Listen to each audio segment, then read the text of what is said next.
세월이 하도 수상한데 우리 교회 많은 인원은 나오지 못했습니다만 이렇게 모여서 가족같이 친근하게 서로를 위로하고 자기가 할 수 있는 일들을 충성스럽게 해가면서 피차에게 기쁨을 줄 수만 있다면 이 교회 예배가 얼마나 큰 위로가 되겠습니까?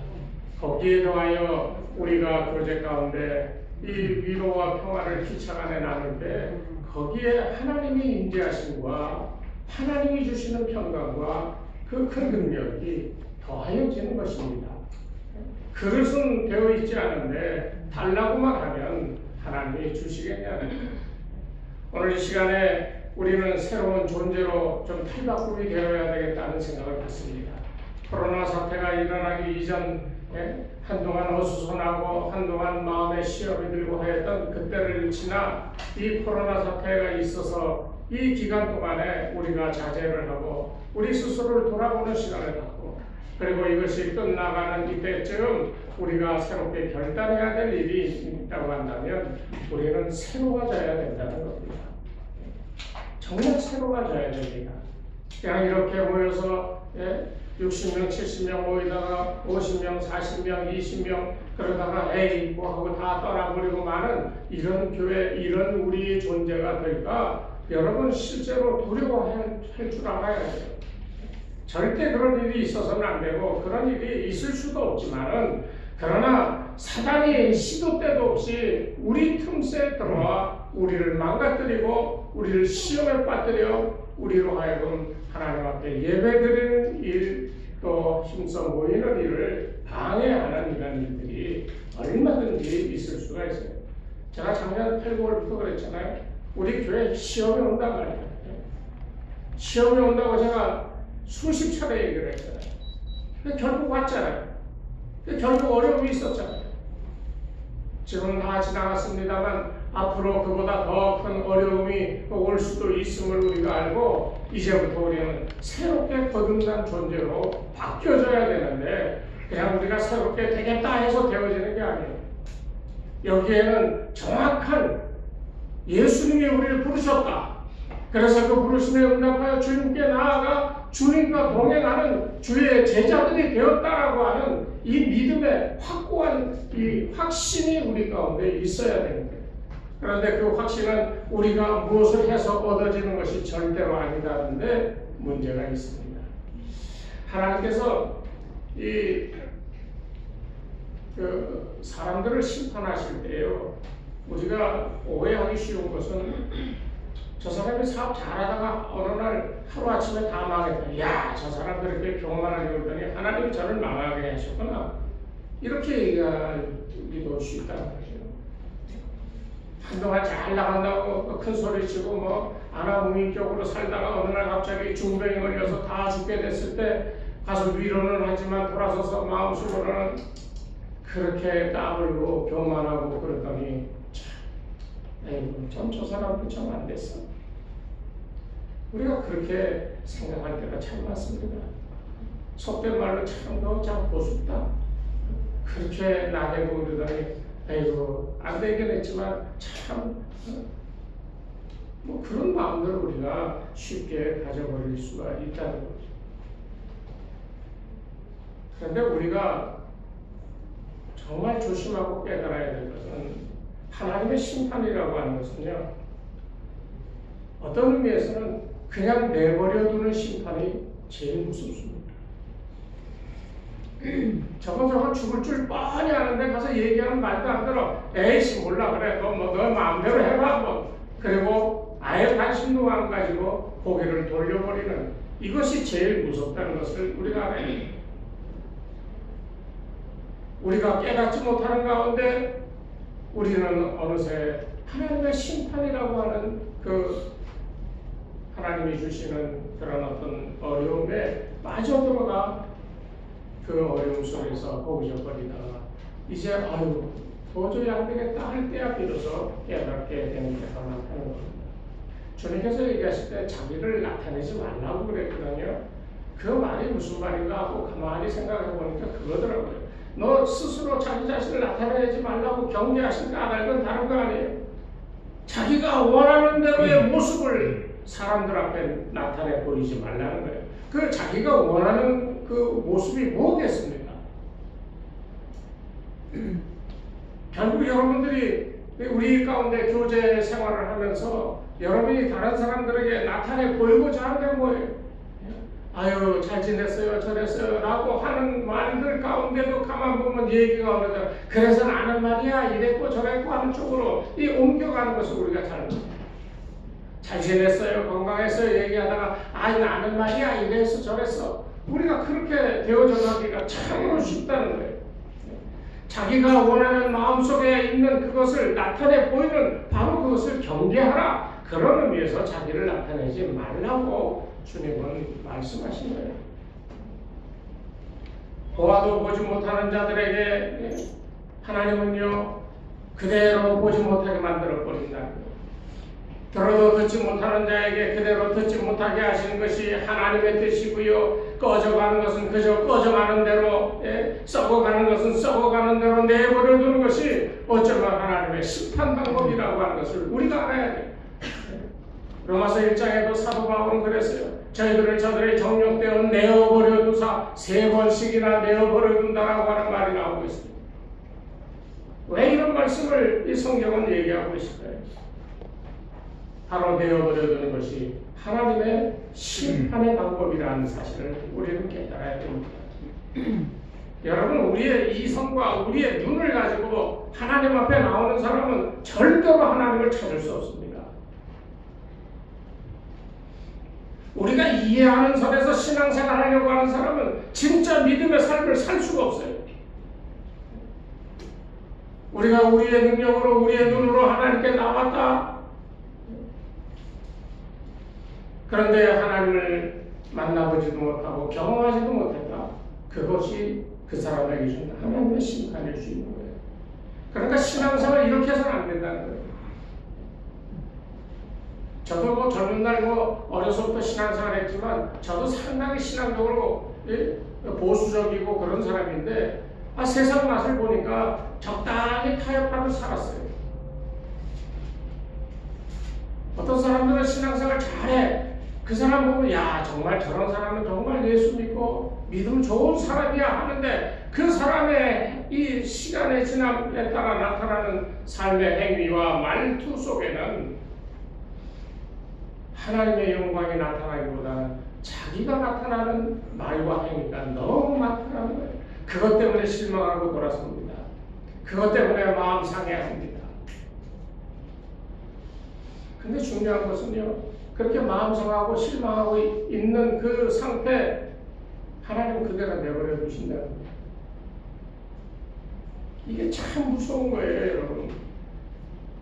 여러분, 그래서 살면서요, 내가 뭐가 잘 된다고 그래서 야 나는 지금 잘 되고 있다라고 하는 착각에 빠져도 꼴라라고요. 뭐 아무리 이렇게 저렇게 치료를 받아도 병이 안 나는데 어디 가서 기도 한 번 받았더니 한 방에 병이 나았다라고 그러면서 자고하고 이게 하나님의 능력이고 하나님의 은혜를 받은 이런 이 증거라고 얘기하는 것 자체도 여러분 조심해야 됩니다. 그렇게 알고 그렇게 살아가는 것 자체가 어쩌면 하나님의 심판일 수도 있다는 거예요.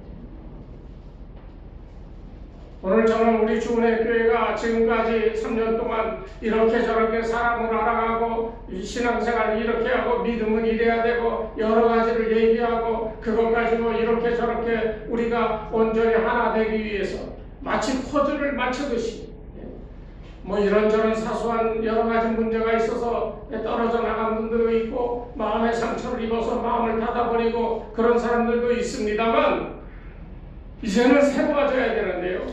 오늘 제가 드리는 말씀을 잘 들으시고 이제는 우리가 온전하게 새로워져서 하나님을 늘 기쁘게 해드릴 수 있는 이런 성도들이 될 수 있으면 얼마나 좋겠는가.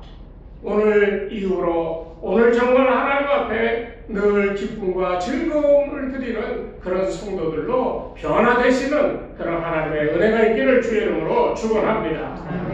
오늘 이 성경 말씀을 보면 우리가 이 성경을 보면 두 부분으로 나누어져 있는 것을 봐요.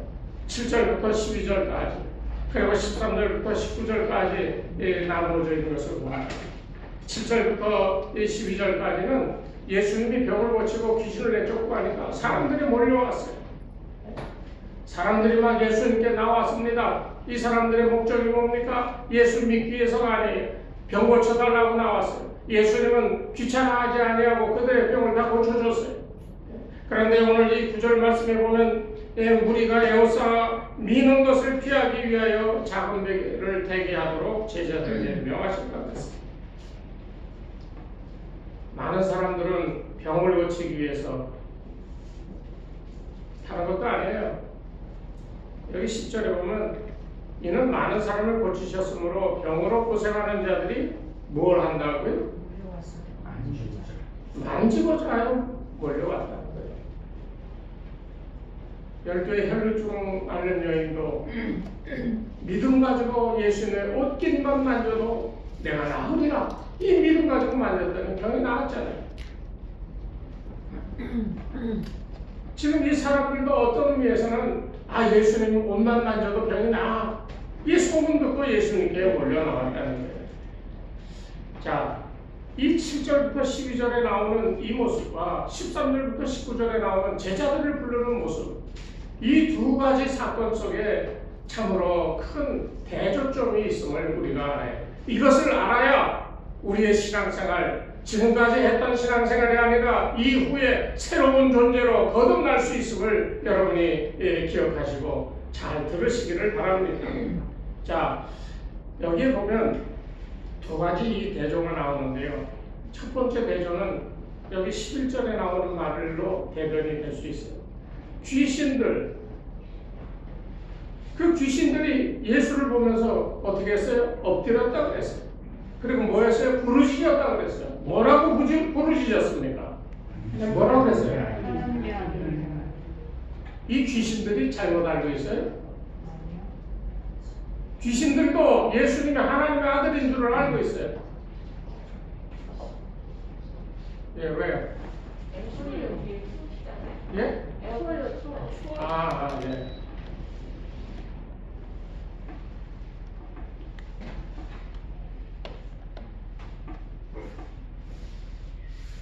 다음부터는 설교할 때 와서 뭐 이러지 마요. 말이 또 시잖아. 추우면 추운 대로 있어야죠. 어떡하겠어.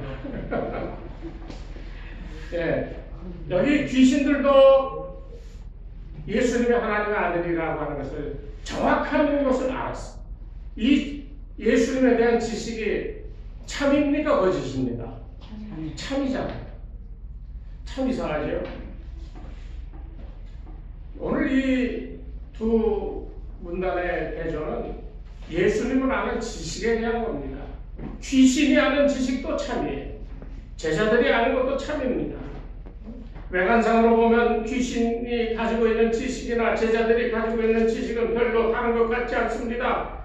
귀신이 예수를 하나님의 아들로 고백하는 것, 또 제자가 예수를 그리스도로 또는 살아계신 하나님의 아들로 아는 것, 이거 뭐가 다르겠어요? 똑같습니다. 오늘 우리에게 다시 한번 새로워져야 되는 바로 그 전환점이 바로 여기 있어요. 오늘 저와 여러분들은 다 이 귀신같이 또 예수님의 제자와 같이 정확하게 예수님이 누군지 알고 있습니다. 그런데요, 여러분 기억하셔야 됩니다. 이 참 지식이라고 하는 이 진리라고 하는 것은 누구에게 배우냐에 따라서 달라지는 겁니다. 여기 하나님 아버지께서 가르쳐 주시는 지식만이 예수님에 대한 바른 지식입니다. 오늘날 뭐 예배를 통해 설교를 통해 성경 공부를 통해서 나 목사님한테 그렇게 배웠어 이렇게 얘기해서는 안 되는 거예요. 목사님은 그저 또 가르쳐주는 장로님은 전부 다 하나의 중개인입니다. 여러분들이 배워야 되는 것은 하나님으로부터 배워야 돼요. 어떻게 하나님으로부터 배웁니까? 하나님의 말씀을 놓고 이 말씀을 배우고 이 말씀을 묵상하고 그 말씀이 그렇습니다라고 하는 그 믿음의 자리에 이르도록 이 말씀에 대하여 여러분이 전적으로 신뢰해야 되는 거예요.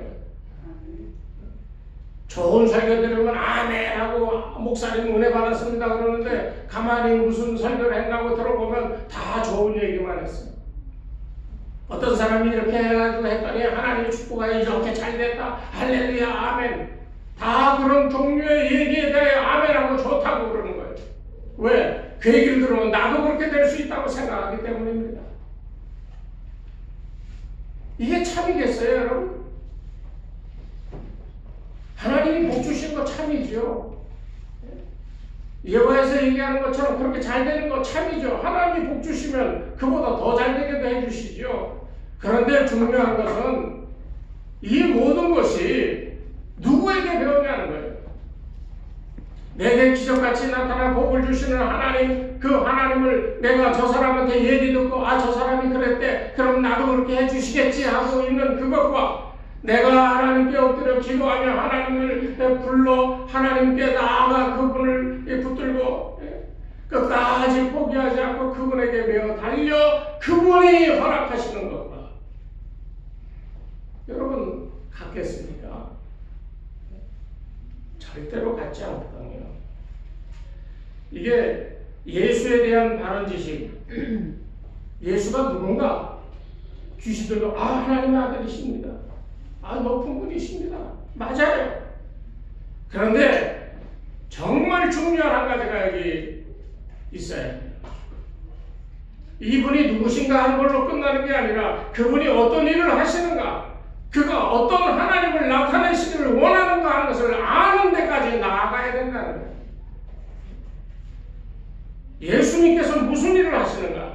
이 베드로와 예수님의 이제 대화 속에 이제 그 장면이 나옵니다. 공간복음에 보면 다 나와요. 베드로의 고백 후 예수님과 베드로의 대화를 생각해 보십시오. 야, 너희들은 나를 누구라고 생각하느냐? 그랬을 때 베드로가 탁 나서가지고 주는 그리스도시요 살아계신 하나님의 아들입니다. 딱 그랬어요. 그때 예수님 뭐라 했어요? 야, 내가 그렇게 얘기하게 된 것은 네가 알아서가 아니라 하늘에 계신 아버지께서 알게 하신 것이다 그랬어요. 그리고 이제는 너를 반석이라고 그럴 거야. 그 위에 내가 교회를 세우리라. 아, 그 엄청난 축복을 받았잖아요. 그러니까 베드로가 얼마나 기쁘고 얼마나 마음속에 큰 확신을 가졌겠어. 야, 내가 예수님 쫓아다니는 게 이게 잘된 거구나. 이게 맞는 일이구나. 야, 나는 예수님과 더불어 큰 일을 할 것이다 라고 생각하고 있었는데요. 그 고백을 했을 때 예수님이 베드로에게 뭐라고 그랬냐면 야, 이것을 절대로 이야기하지 마라. 오늘 이 귀신들에게도 그렇게 얘기했어요. 당신은 하나님의 아들이십니다. 그랬을 때 귀신에게 야, 너 그거 자기에 대한 얘기 하지 말라고 여기 보면 12절에 경고하고 있는 것을 봅니다. 예수님이 베드로와의 그 대화 속에 야, 너 그것을 얘기하지 마라 그러면서 그 다음에 하시는 말씀이 있는데 뭐냐면 인자의 고난에 대해서 얘기하고 있습니다. 이제 내가 뭐 십자가에 달려 죽을 것이다. 내가 분명하게 알아야 될 것은 인자가 누구냐 하는 것만이 아니라 그 인자가 이 땅에 와서 무엇을 할 것이냐. 나는 이 땅에 와서 너희들과 함께 이렇게 복음을 전하지만 내가 이 땅에 온 것은 내가 고난을 받고 십자가에 달려 죽어야 하기 때문에 온 것이다. 하나님의 아들이 받을 고난에 대하여 예수님이 이 베드로에게 얘기했어요. 여러분 다 성경 기억나시죠? 예수가 누군가에 대한 지식은 바로 인자의 고난에 대한 이 지식으로 나아가야 되는 겁니다. 이 말은 곧 예수를 믿고 예수님의 제자가 됐다라고 한다면 베드로와 같은 상태, 귀신과 똑같은 얘기를 하고 있는 그런 상태에 우리가 앞으로 더 나아가야 되는데 더 나아가야 될 것이 무엇이냐? 예수님의 고난에 대한 이것을 알고 그 고난에 참여해야 된다는 거예요. 이게 안 되는 사람은 귀신과 똑같은 고백을 하는 그런 존재로 처음에 말씀드렸죠. 그대로 내어버려 두시는 하나님의 심판을 받는 거예요. 더 나아가야 됩니다.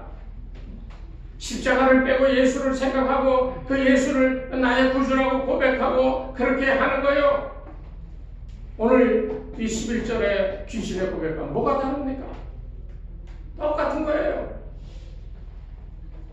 오늘 우리 교회 성도들이요, 이 신앙 고백 제대로 가지고 있어야 됩니다. 제대로 고백해야 됩니다. 예수님은 나의 구주십니다. 나를 죽음에서 살려주셨습니다. 할렐루야. 여기서 끝나면 안 돼.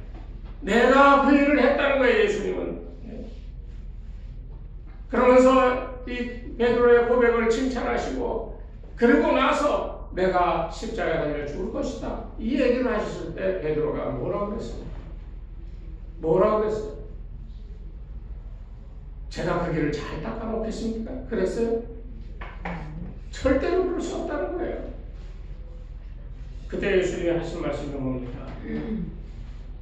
예수님이 뭐라고 그랬어요? 사단아 물러가라고 그랬어요. 하나님이 알게 하신 지식이 있는 베드로, 그래서 그 고백을 하게 되었던 하나님의 은혜를 체험한 베드로, 그를 향하여 예수님은 담대하게 사단아 물러가라, 그렇게 얘기하셨어요. 하나님의 일은 생각하지 아니하고 사람의 일을 생각하느냐고 책망했어요.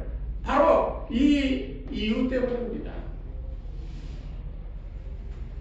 왜냐면요, 한번 생각해 보세요. 예수님이 이 베드로를 부르셨을 때 베드로를 어떻게 쓰시려고 불렀겠습니까? 베드로를 비롯한 제자들은요, 예수님의 죽으심에 동참하고요, 그를 알고 그를 체험하고 그의 죽음을 전하기 위하여 부르심을 받은 자이기 때문입니다. 예수님의 죽으심이 왜 중요해요? 그 죽으심으로 인하여 우리의 죄가 용서를 받고 하나님의 자녀가 되어지는 계기가 되었기 때문에, 그 사실을 믿기만 하면 천국 백성 하나님의 자녀가 되는데, 그 사실을 누군가 전해야지요. 그래서 부름받은 거예요. 오늘 여러분들은 새로운 존재가 되어야 되는데 어떤 존재입니까? 베드로처럼, 귀신처럼 하나님의 아들이십니다, 이렇게만 고백하는 이런 신앙의 자리에서 이제는 더 벗어나야 돼요. 주님의 고난이 어떠하였고 그가 우리에게 오셔서 행하였던 그 모든 일에 대하여 이해하고 그 예수님의 사역에 동참하는 자리에 나아가 나도 주님처럼 십자가 지고 주님 따라가겠다라고 하는 이런 믿음의 결단이 우리 가운데 있어야 된다는 거예요. 그냥 교회 나와서 눈만 멀뚱멀뚱 뜨고 가끔가다 아멘 아멘 하면 신앙생활하는 거 아닙니다. 이런 결단이 있어야 해요. 그 결단은 어디에서 옵니까? 하나님의 아들이십니다라고 하는 이런 단순한 아는 것에서 더 나아가 예수님이 무엇 하셨고 예수님은 무슨 일로 하나님을 기쁘시게 해드렸는가 하는 것을 알아야 된다는 거예요. 그것을 알아 우리가 행동에 옮겨 따라갈 때, 그때 우리는 하나님 앞에 거듭난 존재로 하나님의 영광을 위해 기쁘게 쓰임받는 존재로 변화되어질 수 있다는 거예요. 새로운 존재가 될 수 있다는 거예요. 오늘 이 성경을 통하여 우리가 볼 수 있는 첫 번째 대조가 바로 그겁니다. 여러분, 새로운 존재 되시기 바랍니다. 아멘. 보겠어요? 아멘 다 했어요. 두 번째, 여기 이 17절부터 12절 그리고 13절부터 19절까지의 대조를 한번 또 봐야 되는데, 여기에서는 무엇을 얘기하는가 하면요, 어떻게 하나님의 백성들이 새롭게 태어나는가, 오늘 우리 식으로 얘기하면 우리가 어떻게 중생하고 어떻게 하나님의 자녀로 이 땅을 살아갈 수 있느냐 하는 문제를 여기서 보여주고 있습니다. 7절 8절에 보면 무리의 쫓음과 나옴이 있어요. 13절에도 보면 여기에 나온이라고 그랬거든요.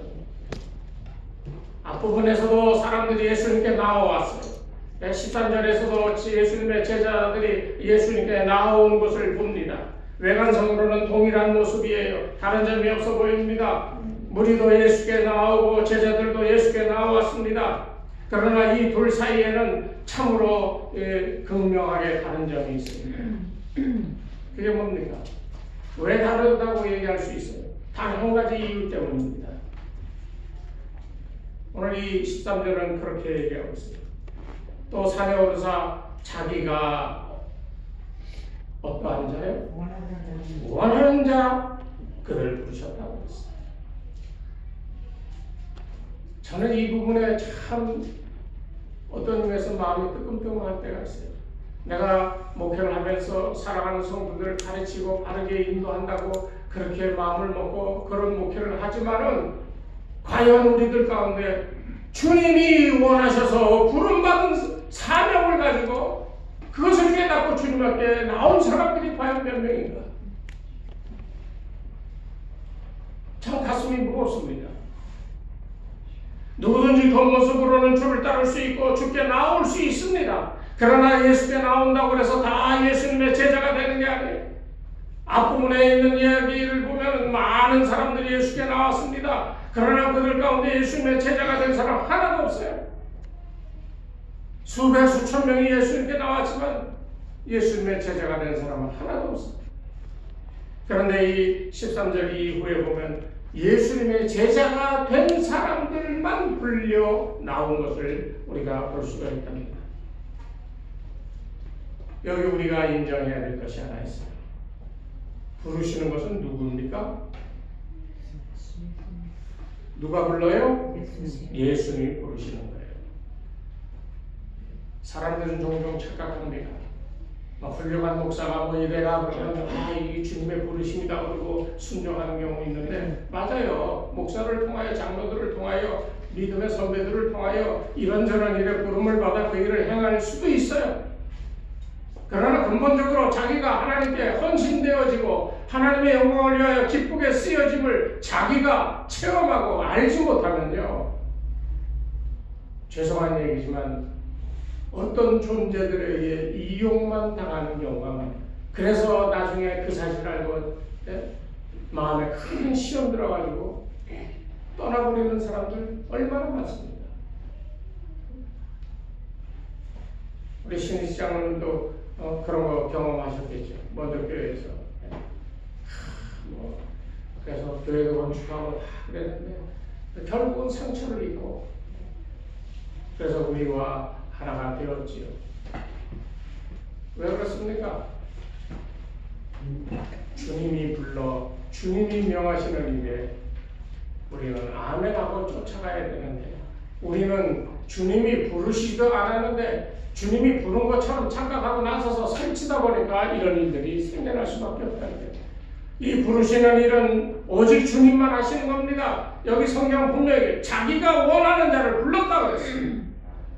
제가 오늘 여러분들에게 다시 우리가 새로운 존재가 되기 위하여는 두 번째 분명하게 기억해야 될 것은 내가 주님께 불리움을 받아 나온 사람이다라고 하는 것에 대한 확신을 가지시길 바랍니다. 아멘. 이 확신이 없는 사람은 처음에 말했던 것처럼 자기가 착각하고 모르고 하나님께서 그냥 내어버려 두시는 심판을 받을 확률이 높습니다. 제가 묻습니다. 여러분들 주님이 불러서 나왔음을 확실하게 믿으십니까? 아멘. 믿으십니까? 아멘. 이거에 대한 확신이 있어야 돼요. 김현열 집사님, 네. 사랑하는 남편이 어젯밤 일하셨죠? 네. 그래서 잠도 안 자고 나왔죠? 네. 참, 난 우리 김 집사님 보면 때로는 마음이 뜨거워져요.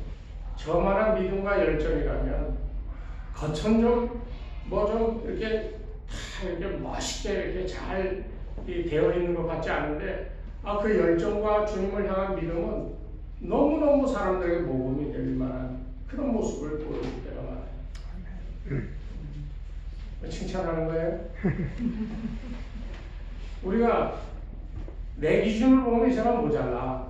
그러나 주님이 보실 때에는 그 사람의 주님을 향한, 주님이 부르는 음성을 듣고 내 삶의 모양은 좀 형편없다 할지라도 그 음성 듣고 주님 어디 계세요? 주님 찾아 나가는 삶의 모양이 우리 가운데 있을 때 이것이 우리에게는 축복이라는 거예요. 좋은 거 얼마나 많이 들어요. 제가 이제야 고백하지만 3년 전 이 교회를 세우기 전에 저 충청북도 어느 큰 도시에 어느 큰 교회에서 와서 설교를 해달라고 해서 가서 설교한 적이 있어요. 그랬더니 목사님 당장 오시죠. 왜 어렵게 그렇게 하시려고. 그래서 해서 좀 마음이 흔들려들고 사실이에요. 근데 한마디 때문에, 무슨 한마디? 우리 집사람이 서울에 있자.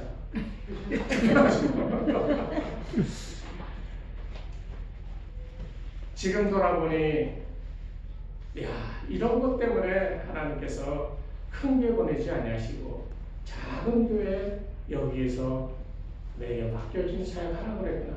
내가 그게 뭔가 생각했어요. 근데 오늘 이 말씀을 준비하면서 제가 확실하게 알았어요. 뭘 확실히 알았습니까? 여러분들, 여러분과 저는요, 주님이 불러서 나온 사람들입니다. 아멘. 이거에 대한 확신이 없으면 우리는 흔들릴 수밖에 없는 거예요. 오늘 이후에 여러분들 절대로 이런저런 일로 흔들리는 일이 없도록 여러분 스스로 하나님 앞에서 늘 하나님의 부르심을 듣는 여러분들 되시기 바랍니다. 그 소리 이외에는 듣지 마십시오. 세상에서 아무리 좋은 것들로 나를 유혹해도요, 듣지 마세요. 아무리 친하고 아무리 나에게 귀중한 사람이라 할지라도 믿음의 신앙의 주님의 이 어떤 이 원하시는 것과 거리가 먼 얘기들이 들려올 때 그것에 동조하거나 거기에 귀를 솔깃해 하지 마시기 바랍니다. 그냥 주님의 음성만 들으려고 노력을 하세요. 거기에 축복이 있는 거예요. 어떤 분은 저보고 그래요. 우리 목사님 복 받는다는 얘기를 잘 안 하는데 제가 얼마나 많은 복에 대한 얘기를 했어요? 저도 그런 얘기 할 수 있어요. 여러분 11조금 충실하게 하십시오. 1년 안에 축복받습니다. 감사헌금 하십시오. 뭐 하십시오. 그러면 하나님이 틀림없이 축복합니다. 금요일날 저녁에 9시 철야 기도에 나오십시오. 그때 안수기도 받고 방언으로 기도하고 그러면 하나님의 축복이 넘쳐납니다. 저도 할 수 있어요. 근데 그런 거 아니거든요. 그렇게 하는 행위가 잘못됐다고 하는 게 아니에요. 그런 거를 따라가고자 하는 내 마음의 자세가 잘못됐다는 거예요.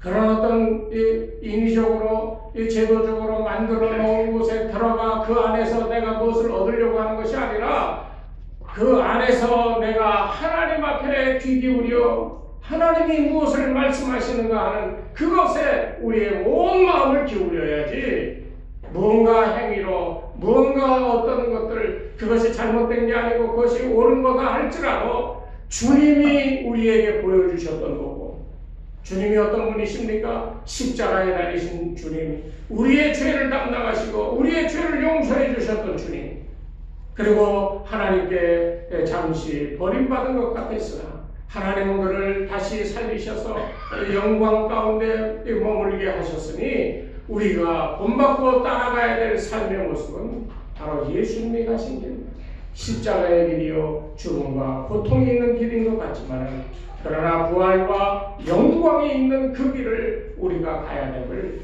우리가 믿고 따라가야 된다는 거예요. 여러분, 전적으로 주님이 부르심에 우리가 응답하는 겁니다. 이거 내가 주님 따라가겠습니다 하고 자원할 수도 없어요. 이 베드로가 그랬잖아요. 저는 그리스도에서 살아계신 하나님의 아들입니다. 그리고 얼마나 주님을 따랐어요. 그런데 그랬던 사람이 어떻게 했어요? 배반했잖아요. 자원하는 마음으로도 안 되는 거예요. 이거는 한 참 성도에게 그 원하는 마음이 어떻게 생기나요? 주님이 주실 때만 생기는 거예요. 그러니까 여러분 기도할 때요, 주여 내가 주님을 바라보고 주의 음성을 듣고 주님만 따르는 자가 되게 주시옵소서, 이렇게 기도해야 돼요. 주님, 내 사업이 망했습니다. 사업이 다시 흥하게 해 주시옵소서, 이런 기도하는 거 아니에요. 주여 내가 죽을 병이 걸렸습니다. 이 병 고쳐주시옵소서, 이렇게 기도하는 게 아니에요. 내가 주님의 음성을 듣고 주의 길을 따라갈 수 있는 사람 되게 주시옵소서. 그리하면 그 위에 모든 것을 더하여 주시는 겁니다. 우리가 잘 아는 성경 구절이시요, 마태복음 6장 3절 뭐라고 그랬어요? 너희는 먼저 그러면 그 위에 모든 것을 더하여 주신다 그랬잖아요. 그러니까 여러분, 오늘 이후에 여러분의 신앙은요 다른 거 아닙니다. 스스로 하나님을 찾고자 하는 마음을 가질 수 있는 사람, 이런 사람은 없어요. 그런 믿음이 되어서는 안 됩니다. 나는 하나님을 찾고자 별짓을 다 해봤자 하나님을 절대로 찰 수 없는 존재라는 것을 깨닫고요. 날마다 주님께서 위로부터 우리의 마음 가운데 주를 사모할 수 있는 이 믿음을 주신다라고 하는 사실을 깨닫고요. 그 믿음을 갖기를 소망하십시오. 이게 그래서 은혜라고 그러는 거예요. 그래서 우리는 주의 은혜로 예수 믿고 구원받게 되어진 거예요. 그러니 이 은혜가 우리는 말 쉽게 은혜 하니까 잘 모르지만 이 주 은혜라고 하는 것은요, 나를 불러주셔서 내가 그것을 아멘 했기 때문에 은혜인 겁니다. 주님이 불러줬음을 꼭 기억하시기를 바랍니다. 오늘 여기 보면 예수님이 12를 세우셨어요. 저는 여기에 새로운 의미를 부여하고 싶습니다. 이스라엘 백성 예전 야곱에게 몇 아들이 있었죠? 11 아들이 있었죠? 11? 12. 정신을 놓으시면 안 됩니다. 12지파가 생겨났죠. 예수님께서 왜 10명도 되고 20명도 되고 9명도 되고 왜 12명의 제자를 불렀을까? 그리고 이들로 하여금 새로운 일을 예수님을 시작하시고자 했는데 그 일이 뭐냐? 하나님이 우리를 부르셨다. 그 부르시도록 깨닫게 하시고 알게 하신 그 일을 위하여 예수님이 이 땅에 오셨다. 그분을 뵙고 그분과 함께 그분이 나를 불러 오늘 여기 내가 원하는 마음에 원하는 자를 불렀다 그랬죠. 오늘 이 시간에도 똑같습니다. 이 새로 12명의 제자가 세워진 것은 새로운 이스라엘을 만들겠다라고 하는 하나님의 뜻입니다. 그 새로운 이스라엘이 뭡니까? 저 가나안 땅에 있는 이스라엘이요, 그 나라도 포함하여 온 세상에 예수를 믿는 사람, 새로운 나라, 새로운 백성을 만들겠다라고 하는 게 이 예수님이 12제자를 부른 의미입니다. 그러므로 여러분과 저는 새로운 이 예수님의 부르심에 아멘으로 응답하고 예수님의 제자가 된 사람들, 새로운 하나님 나라의 백성이 된 사람임을 꼭 믿으시기를 바랍니다. 예수님의 십자가 이외에는 아무것도 잡을 것이 없음을 고백하는 사람, 그리고 이 생명이 여호와께 있으므로 태어나면서뿐만 아니라 살아가는 내내 오로지 하나님의 은혜로 하나님의 이름만을 높이며 살아가야 될 존재로 깨닫고 살아가는 새로운 이스라엘이 되어지는 거듭난 새로운 존재가 바로 저와 여러분이 되어야 됩니다. 새로워져야 됩니다. 이런 식으로 신앙생활에서 여러분 내가 예수 믿어서 천국 갈 거야, 어림도 없는 소리입니다. 제가 평소에 그런 얘기를 안 했잖아요. 오늘 꼭 기억해야 될 것이 그거예요. 보냄을 받는 자는요, 보낸 자를 본받아야 되는 겁니다. 예수님은 자기를 보낸 하나님을 본받으셨어요. 우리를 보내신 예수님, 우리는 그 예수님을 본받아야 되는 거예요. 그러니까 뭘 본받습니까? 온 인생을 위하여 고난당하시고 십자가 지심을 본받아야 되는 거예요. 오늘 예수 믿는 게 아유 으쓱거리고 다 좋은 양복 입고 나와가지고 다 이러고 앉아있으면 장로님, 권사님 그러니까 으쓱하지요. 여러분 만약 여러분 마음에 그런 마음이 있다면 여러분은 심판하는 거예요. 하나님께서 그대로 내어버려 두셨기 때문에 이제는 그러시 한번 하면 이제는요, 하나님이 우리에게 보여주신 예수님의 모습, 그것을 본받으려고 있어야 합니다. 그리고 가서 무엇을 하든지, 예수님은 그렇게 얘기했어요. 아버지를 불러 보여달라고 그랬더니 예수님이 나를 보는 것이 하나님 아버지를 보는 것이다. 여러분들을 보는 것이 예수님을 보는 은혜의 역사가 나타나야 됩니다. 어떤 사람은 이렇게 얘기할 때 그 얼굴에 마귀의 형상을 볼 때가 있어요. 얘기를 나누다 보면 제가 이렇게 얘기하다가 그냥 흐지부지하고 뭐 우스갯소리하고 그냥 쓱 끝나는 이유를 여러분이 아셔야 돼요. 얘기할 때 보면 마음속에 웅크리고 있는 것이 보여질 때 그것이 말과 표정으로 나타날 때 그 사람에게 무슨 얘기를 하겠어요? 정신 차리라고 얘기하겠어요? 예수 바르게 믿으라고 얘기하겠어요? 사람은 하나님께서 내어버려 두시는 심판에 걸린 거예요. 그러니까 빨리 깨닫고 예수님을 본받는 삶으로 되돌아와야 될 겁니다.